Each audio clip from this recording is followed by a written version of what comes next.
Romanian movie about illegal abortion during the Ceausescu regime made headlines in May because it won the Palme d'Or at Cannes. And it was a funny year at Cannes because there was things like Zodiac was up for the Palme d'Or. That stupid Quentin Tarantino movie, Death Proof, was up for the Palme d'Or. No Country for Old Men, the Coen Brothers movie, which I like very much, which I think has got a very good chance of winning Best Film at the Oscars, were all up. And then and The Diving Bell and the Butterfly, which I love. I love The Diving Bell and the Butterfly. And 4 months, 3 weeks and 2 days won. And it cost no money at all. And in the wake of things like the death of Mr. Lazarescu, and it was kind of evidence of extraordinary cinema coming out of Romania. The story is very, very simple. It is a young woman needs to have a termination. It's illegal.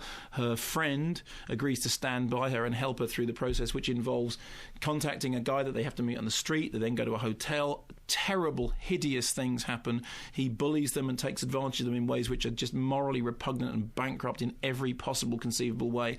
The friend then has to go and endure a dinner party, which is almost worse than anything that's happened up until this moment. The whole film is done in long takes, single takes, very, very discreetly filmed for the most part. There is one shot which is not discreet and with which I take issue, but to reveal what that will be, I think would be to do the movie a disservice.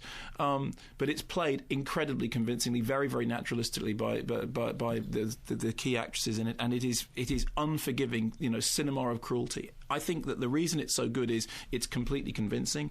It absolutely, in the same way that Vera Drake does, it lacks, I think, to some extent the sort of the tender humanity of Vera Drake, which made the story of Vera Drake actually so acceptable. I thought Vera Drake was one of Mike Leigh's finest films, but it absolutely is a film which says you have to have a legal framework for this to work in, because if you don't, this is what happens. And it's absolutely pro-choice by simply laying the facts before you and saying, there we go, that's what happens in a country in which you don't have freedom of choice. And it's horrible and abominable and hideous, and you come out of it feeling that you have been like in an absolute emotional train wreck. And for that, I think it is an extraordinary piece of work.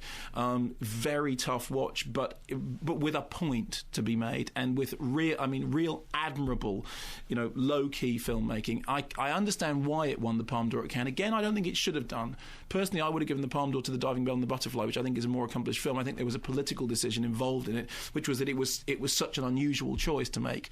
It was like making a point. But I think actually history will be well served by it, because this is the moment this form of cinema is particularly coming out of the woodwork. And do go see it. It's a tough movie. There's no two ways about it, but it does have a point, and it makes very clearly an argument that I think is made in Vera Drake, and it knows what it's saying. Unlike, for example, Charlie Wilson's War, which I think is kind of confused about what it's saying. This knows what it's saying, but it's not preachy or polemic. It just puts the stuff in front of you. But boy, it's tough.